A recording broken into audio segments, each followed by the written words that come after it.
بن الخطاب ہوں، جسے لوگ امیر المومنین کہتے ہیں، دنیا امیر المومنین کہہ کر کے پکارتی ہے۔ اے انسان سنو، قسم ہے عمر کے رب کی، جب تک تمہارے جیسے لوگ اس دنیا میں زندہ رہیں گے، اللہ تعالیٰ اس دنیا میں قیامت برپا نہیں فرمائے گا۔ نعرہ تکبیر، نعرہ رسالت، رحمت عالم کانفرنس۔ میرے بھائیوں، وہ کیسے لوگ تھے؟ جنگلوں میں رہ کر کے بھی خدا کا خوف اپنے سینے میں اس قدر رکھتے تھے۔ آج ہمارا دل بھیڑیوں کا دل ہو گیا ہے۔ سماج کے بیچ رہ کر کے بھی ہم لوٹتے رہتے ہیں، سماج کے بیچ رہ کر کے بھی ہم حلال و حرام کی تمیز اٹھا دیتے ہیں۔ اور اگر قرآن و حدیث کا علم ان کے پاس نہیں بھی تھا تب بھی وہ اس طرح اللہ سے ڈر رہے تھے۔ تو جن کے پاس قرآن و حدیث کا علم ہوگا، جن کے پاس رسول پاک کی تعلیمات ہوں گی، ان کو اللہ کا خوف کتنا ہوگا ذرا آپ اندازہ لگائیں۔ اسی لیے ہم کہتے ہیں کہ یہ مدارس جو آپ نے قائم کیے ہیں، یہاں سے تہذیب و تمدن کا درس دیا جاتا ہے، یہاں سے آپ کو ایک اچھا اور پاکیزہ انسان بنایا جاتا ہے۔ جس بچے کو لا کر کے آپ نے یہاں رکھا ہے، اسے چلنے کا شعور کل تک نہیں تھا، بڑوں سے ملنے کا شعور اسے نہیں تھا، قرآن پڑھنے کا طریقہ اسے نہیں معلوم تھا۔ بس اساتذہ کرام نے بڑی محنتوں سے، جام فشانی سے ان طلباء کی انگلیاں پکڑ پکڑ کر کے انہیں چلنا سکھایا، تہذیب و تمدن سے آراستہ کر کے نہ صرف یہ کہ اسے انسان بنایا بلکہ ایک بہترین انسان بنا کر کے آپ کا رہنما بنا دیا، اور ان کے سر پر تاج زرعی رکھ کر کے زمانے کا آفتاب بنا دیا۔ آپ ان مدرسوں کے پیچھے اپنی قربانیاں پیش کریں اور دور نہ رہیں۔ جو جتنا ہی زیادہ مدارس سے دور رہتا ہے، میرا تجربہ ہے، وہ اتنا بڑا غریب رہتا ہے، اور جو جتنا زیادہ مدرسوں سے قریب ہو جاتا ہے، علماء سے قریب ہو جاتا ہے، رب ذوالجلال دنیا میں بھی انہیں دولتوں سے مالا مال فرما دیتا ہے، اور کل قیامت کے دن بھی انہیں دولتوں سے مالا مال فرما دے گا۔ آپ کو ایک بات اور عرض کر دوں، میرا وقت ہو تو اشارہ کر دیجیے گا، میں برا نہیں مانوں گا۔ درود شریف پڑھیں۔ جو علماء فضلاء نکلتے ہیں، ان کے بارے میں اللہ کے نبی نے جو مزدہ سنایا ہے، وہ مزدہ سننے کے بعد آپ بھی خوشی کے مارے مچلنے لگیں گے۔ بولیے سننا چاہتے ہیں؟ کتنے لوگ سننا چاہتے ہیں ذرا ہاتھ اٹھا کے بتائیں۔ دیکھیے کچھ لوگ نہیں سننا چاہتے ہیں، سارے لوگ ذرا ایک بار ہاتھ اٹھا کر کے زندہ دلی کے ساتھ بولے یا رسول اللہ، اور زور سے مجمع میں زندگی پیدا کریں، کہیں یا رسول اللہ۔ یقیناً اگر آپ نے اپنی دل کی گہرائیوں سے سنا تو میں وعدہ کے ساتھ جا رہا ہوں، میری ان باتوں کو آپ یاد کریں گے تنہائیوں میں تو آپ کو ضرور احساس ہوگا کہ ہم کو اللہ تعالیٰ نے اس دنیا میں بنایا ہے تو کس لیے بنایا ہے۔ ہم آئے ہیں تو صرف پیٹ پالنے کے لیے نہیں آئے ہیں، اپنی زندگی گزارنے کے لیے نہیں آئے ہیں، بلکہ ہم اس دنیا میں آئے ہیں تو اس لیے آئے ہیں تاکہ ضرورت کے وقتوں میں دوسروں کے کام بھی آ سکیں، ہم کبھی ضرورت کے وقتوں میں غریبوں کی مدد بھی کر سکیں، ہم دین کی خدمات کے ذریعے سے دین کو اور مزین اور آراستہ و پراستہ کر سکیں۔ وقت آ گیا ہے اپنی قربانیوں کو دینے کا۔ ابھی حالات کیا ہیں؟ اتنے حالات خراب کیے جا رہے ہیں۔ کرونا وائرس ایک وائرس آیا ہے، لوگوں کا دماغ خراب کر کے رکھ دیا۔ آپ لوگوں کا شاید خراب نہ ہوا اس لیے اتنے سکون سے بیٹھے ہیں، ورنہ اکثر جگہوں پہ تو جلسے بگڑنے لگے ہیں، بنا بنایا ماحول ختم ہونے لگا ہے۔ 1 ہاتھ کی دوری پر رہو، 10 ہاتھ کی دوری پر رہو، سٹنا نہیں ورنہ بیمار ہو جاؤ گے۔ اب ہمارا ایمان اتنا کمزور ہونے لگا ہے کہ ہم بھاگنے لگے ہیں۔ سن لو میرے بھائیوں، میں آپ کو ایک مزدہ اور پیغام دے کر جانا چاہتا ہوں، قسم ہے پروردگار کی، دنیا اپنی جگہ سے چل سکتی ہے مگر نبی کا فرمان نہیں چل سکتا ہے۔ نبی کا فرمان اپنی جگہ اٹل ہے قول محمد قول خدا، فرمان نہ بدلا جائے گا، بدلے گا زمانہ لاکھ مگر قرآن نہ بدلا جائے گا۔ نبی کا فرمان ہے، جو اس کو پڑھ لے گا، زندہ باد، نبی کا فرمان ہے جو اس کو پڑھ لے گا، پورے وعدے کے ساتھ میں بھی کہتا ہوں، پورا چیلنج ہے مجھے کہ جو اس کو پڑھ لے گا زندگی میں کبھی اس کو وہ بیماری نہیں لگے گی۔ نبی کا قول ہے۔ اعلیٰ حضرت عظیم البرکت کے ساتھ بھی یہ معاملہ ہوا۔ حضرت سیدنا سید حبیب اللہ دمشقی رحمت اللہ تعالی علیہ اعلیٰ حضرت کی خدمت میں حاضر ہوئے تھے۔ اسی موقع سے کسی نے دعوت دی اعلیٰ حضرت کو، اعلیٰ حضرت کھانے کے لیے تشریف لے گئے۔ کھانے میں کیا بنا تھا؟ پوڑیاں بنی تھیں، بڑے کے گوشت کا کباب بنا ہوا تھا جس کو اعلیٰ حضرت کے لیے منع تھا، کھا نہیں سکتے تھے۔ انہوں نے کہا سید صاحب نے کہ حضور آپ اجازت دیں تو صاحب خانہ کو کہہ کر کے چھوٹے کا انتظام کرا لوں، اس سے بہتر کا انتظام کرا لوں، اعلیٰ حضرت پر قربان جائیے۔ آپ نے کہا نہیں، میرے نبی کا فرمان ہے جب کسی کے یہاں مہمان بناؤ تو انہیں تکلف میں نہ ڈالو، جو وہ پیش کر دے اسے کھا کر کے آسانی کے ساتھ وہاں سے رخصت ہو جاؤ، جو انہوں نے بنایا ہے وہی کھاؤں گا، واپس چلا جاؤں گا، میں اپنی عادت کے خلاف نہیں کروں گا، نبی کے فرمان کے خلاف نہیں کروں گا۔ اعلیٰ حضرت کھا لیتے ہیں، کھانے سے ریئیکشن اتنا زوردار ہوتا ہے، مسوڑے آپ کے پھول گئے، اتنے پھولے کہ بولنا مشکل ہو گیا، اب بات نہیں نکلنے لگی۔ اعلیٰ حضرت فرماتے ہیں یہاں تک کہ میں سنت کی نمازیں بھی دوسرے کے پیچھے اقتدا میں پڑھنے لگا کیونکہ میں قرأت نہیں کر سکتا تھا۔ اب اعلیٰ حضرت عظیم البرکت کے بڑے بھائی نے لا کر کے طبیب کو دکھایا، دیکھے تو صحیح میرے بھائی کو ہوا کیا ہے۔ طبیب نے دیکھا، جانچ کیا اور اس کے بعد کہنے لگا وہی ہے۔ مطلب کیا؟ اسی زمانے میں بریلی میں طاعون کا مرض پھیلا ہوا تھا، طاعون کی بیماری پھیلی ہوئی تھی۔ طبیب نے دیکھ کر کہا یہ بھی طاعون ہے، ان کو بھی طاعون پکڑ لیا۔ اعلیٰ حضرت کہتے ہیں میں اندر سے بے چین تھا، منہ کھل نہیں رہا تھا کہ میں کچھ بولوں، وہ جو بول رہا تھا میں اس وقت کہہ رہا تھا تو جھوٹا ہے، تیرا طب جھوٹا ہے، تیری ڈاکٹریٹ جھوٹا ہے، تو جو تحقیق پیش کر رہا ہے وہ جھوٹی ہے۔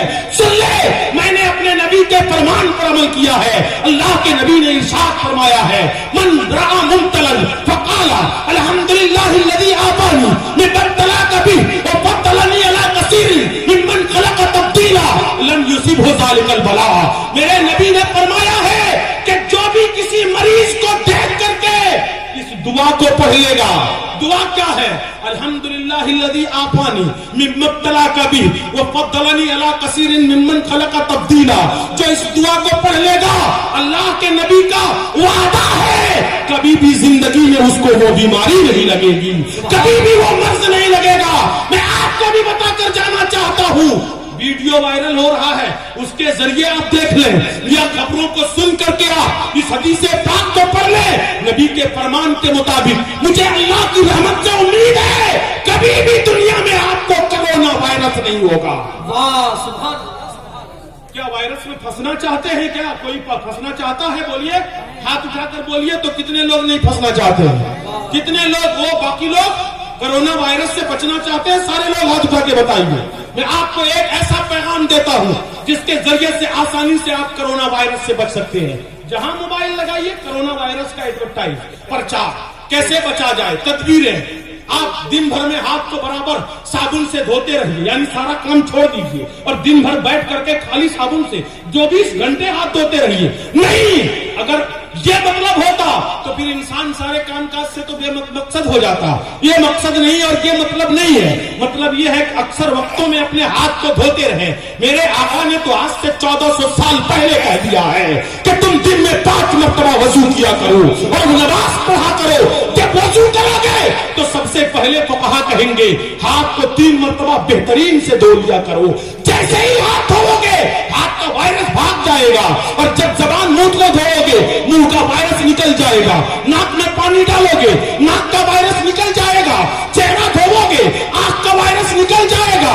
نبی نے آج نہیں 1400 سال پہلے بتا دیا کہ 5 وقت کی نماز پڑھے گا اس کے جسم سے جس طرح گناہ جڑتے ہیں ویسے ہی بیماریاں بھی جڑ جاتی ہے۔ سبحان اللہ۔ نعرہ تکبیر، نعرہ رسالت، مذہب اسلام، رحمت عالم کانفرنس۔ ایک سائنسدان نے 25 سال کی مدت لگایا، 25 سال کی محنت کیا اور 25 سال کی محنت کر کے تحقیق سامنے لایا۔ تحقیق بڑی نرالی تھی۔ تحقیق کیا تھی؟ ہاتھ کو بھگا کر الٹے ہاتھوں سے جو دن میں 5 مرتبہ گردن پر مسح کرے گا زندگی میں کبھی بھی گلے کا کینسر اس کو نہیں ہوگا۔ کہیے سبحان اللہ، بولیے نا سبحان اللہ، ہاتھوں کو اٹھا کر بولے سبحان اللہ۔ اگر اس پر سبحان اللہ نہیں کہیں گے تو میں لطیفہ سنا کر سبحان اللہ آپ کو کہلانے والا نہیں ہوں۔ آپ سبحان اللہ کہے، آقا دو جہاں کی موت کا معجزہ دیکھیں۔ میرے نبی نے آج نہیں بہت پہلے کہہ دیا ہے جب تم وضو کرو اپنے الٹے ہاتھوں سے گردن پر مسح کیا کرو۔ انہوں نے تحقیق کیا اور مقالہ تیار کر کے جب پیش کرنے کے لیے بڑے محققین کی خدمت میں چلا، راستے میں ایک ایک مسلمان کو دیکھا وضو کرتے ہوئے، جب گردن پر مسح کیا تو وہ مقالہ کھول کے بیٹھ گیا. اب میں کیا کروں، مقالہ کہاں لے کے جاؤں؟ نماز پڑھ کے جیسے ہی وہ مسلمان فارغ ہوا، پکڑ لیا، بتاؤ تو صحیح تم کو یہ تحقیق کس نے بتائی؟ میں نے تو بڑا چرا کے رکھا ہوا تھا، شاید تم نے میرا مقالہ پڑھ لیا. کہا نہیں بات کیا ہے، کہو تو صحیح. میرے نبی نے 1400 سال پہلے کر دیا ہے، میں تب سے اس پر عمل کر رہا ہوں. ثابت ہوا کہ نبی کی سنتوں پر عمل کرنے والا بیماریوں سے بھی محفوظ رہتا ہے، اور رب ذوالجلال انہیں 100 شہیدوں کا ثواب عطا فرماتا ہے. تو یہ ہے مذہب اسلام. جو عمل کرتا ہے وہ کامیاب ہوتا ہے ہر اعتبار سے، بیماری سے بھی بچ کر کے، مال و دولت بھی کماتا ہے تو سرخروئی حاصل کرتے ہوئے دنیا میں بھی کامیاب رہتا ہے اور آخرت میں بھی کامیاب رہتا ہے. آپ علم حدیث کی خدمت کریں، علم اور علماء کی خدمت کریں. ایک بات آخری عرض کروں گا اور اس کے بعد میری تقریر ختم ہوگی. علماء کرام کی جماعت لمبی ہے اور بہت سارے علماء ہیں. کیا حضرت کچھ حکم ہو تو کہہ دیجئے گا. درود شریف پڑھیں. اللہم صلی علی سیدنا و مولانا محمد معدن الجود والکرم وعلی آلہ واصحابہ وبارک وسلم. صلاۃ و سلام علیک یا رسول اللہ. ہمارے یہاں اکثر ایسا ہوتا ہے، جلسے ہوتے ہیں، رات بھر جلسوں میں عورتیں ہماری بیٹھتی ہیں، صبح اٹھتی ہیں یہ کہتے ہوئے کہ مولانا لوگوں نے ہمارے بارے میں کچھ پڑھائی نہیں ہے، کتاب میں کہیں ہم لوگوں کا چرچے نہیں ہے تو تقریر کہاں سے ہوگی. آج میں کچھ باتیں ان کو بھی کہہ دینا چاہتا ہوں. آپ اجازت دیتے ہیں؟ بولیے. اچھا 4-5 لوگ اجازت دے رہے ہیں، باقی لوگ اجازت نہیں دے رہے ہیں، کیونکہ وہ جان رہے ہیں کہ اگر اجازت دے دیں گے تو ادھر سے ری ایکشن ہو سکتا ہے. بولیے اجازت ہے؟ سارے لوگ اجازت دے رہے ہیں. یہ میری ماں بہنیں بیٹھی ہیں نا، ان کو معمولی نہ سمجھے. قسم خدا کی ان کی بڑی بڑی قربانیاں ہیں دین کو یہاں تک پہنچانے میں، بہت بڑی بڑی قربانیاں دی ہیں. اللہ تعالیٰ اپنی رحمتوں کے سائے میں لے رکھے. انہوں نے جو قربانیاں دی ہیں فی الحال ابھی موجودہ وقت میں جو قربانیاں انہوں نے ہمارے لیے پیش کی ہے وہ مرد لوگ پیش نہیں کر سکتے تھے. جو قربانیاں یہ پیش کر رہی ہیں ہمارے لیے، ہمارے بال بچوں کے لیے، ہمارے جوانوں کے اندر وہ طاقت نہیں ہے کہ وہ قربانیاں پیش کر سکیں. اور یہ آج کی بات نہیں ہے، زمانے کی تاریخ اٹھا کر دیکھیں، شروع سے انہوں نے بڑی بڑی قربانیاں پیش کی ہیں. ایک نظیر اور ایک مثال پیش کرتا ہوں جس سے آپ اندازہ لگائیں کہ کتنی بڑی قربانیاں ان عورتوں نے مذہب اسلام کو فروغ دینے میں پہنچایا ہے. حضرت عبد الرحمن ابن قاسم کا نام کون نہیں جانتا؟ ایک بہت بڑے محدث ہے، علم حدیث میں بڑی خدمتیں ان کی ہیں. حضرت عبد الرحمن ابن قاسم کی عمر بہت کم تھی. ابھی بچپنے میں گھر والوں نے ضرورت کے پیش نظر شادی کرا دی، پکڑ کر کے. کن سے؟ چچا کی بہن بیٹی سے. چچا کی بیٹی سے ان کا رشتہ ہو جاتا ہے، نکاح ہو جاتا ہے. لیکن دل میں تڑپ تھی، اس تڑپ کو انہوں نے اپنی بیوی کے سامنے رکھا. بیوی جب آئی تو سامنے انہوں نے کہا میری شریک حیات، میرے دل میں تڑپ ہے، میں سوچتا ہوں تجھ سے کہوں یا نہ کہوں، آج تک میں کسی سے نہ کہہ سکا ہوں، مگر تم تو میری زندگی کا ہم سفر بن چکی ہو، تم سے تو کہنا میں مناسب سمجھتا ہوں، اجازت دو تو میں کہہ دوں. کہا کہیے تو صحیح. کہا سنو میرے دل میں بڑی تڑپ ہے، میں علم حدیث پڑھنا چاہتا ہوں، اگر تم اجازت دے دیتی ہو تو میں رسول اللہ کا حدیث پڑھنے کے لیے چلا جاؤں، نبی کے حدیث کا درس لینے کے لیے چلا جاؤں. ان کی بیوی خوشی سے مچل اٹھی. انہوں نے کہا یہ تو میری خوش نصیبی ہے کہ میرا شوہر علم حدیث پڑھنا چاہتا ہے. اے میرے سرکار، میں بسد خلوص آپ کو اجازت دیتی ہوں، آپ جا سکتے ہیں، لیکن زیادہ دنوں تک کے لیے نہیں، 1 سال کی چھٹی ہے. کتنے دنوں کی چھٹی دیا انہوں نے؟ 1 سال کی چھٹی دیا. کہا 1 سال پڑھ کر کے آپ پھر گھر آپ واپس آ جائیے. 1 سال تک جتنی ساری ضرورتیں ہوں گی میں کما کر گھر کی ضرورتیں پوری کر لوں گی، گھر کی کفالت میرے سر رہے گی، ماں باپ کی خدمت میں کر لوں گی. آج کی عورتیں ہوتی تو ایسا کرنے سے کترا جاتی، مگر قربان جاؤ عبد الرحمن ابن قاسم کی بیوی پر. انہوں نے صبر کیا، شوہر کو اجازت دے دیا. وہ شوہر چلے گئے پڑھنے کے لیے. کہاں گئے؟ مسجد نبوی شریف میں. حضرت امام مالک رضی اللہ تعالی عنہ کی درسگاہ لگتی تھی، ان کی درسگاہ میں پہنچ گئے اور پڑھنے لگے علم حدیث. پڑھتے رہے. 1 سال پورا ہو گیا، 1 سال پار ہو گیا، دوسرا سال بھی گزر گیا، تیسرا سال بھی گزر گیا. 3 سال گزرنے کے بعد ان کو یاد آتا ہے کہ میری بیوی نے تو مجھے 1 سال ہی کی چھٹی دیا تھا، میں نے تو 3 سال گزار دیا. فوراً ایک چٹھی لکھی اور اس میں لکھا میری شریک حیات، بڑا افسوس ہے میں نے تم سے 1 سال کی چھٹی لیا تھا اور میں 3 سال گزار چکا ہوں، تب مجھے تم یاد آئی ہو. ایسا ہے اگر تم صبر کر سکتی ہو تو کرو، میرے علم کی پیاس ابھی تک نہیں بجھی ہے، میں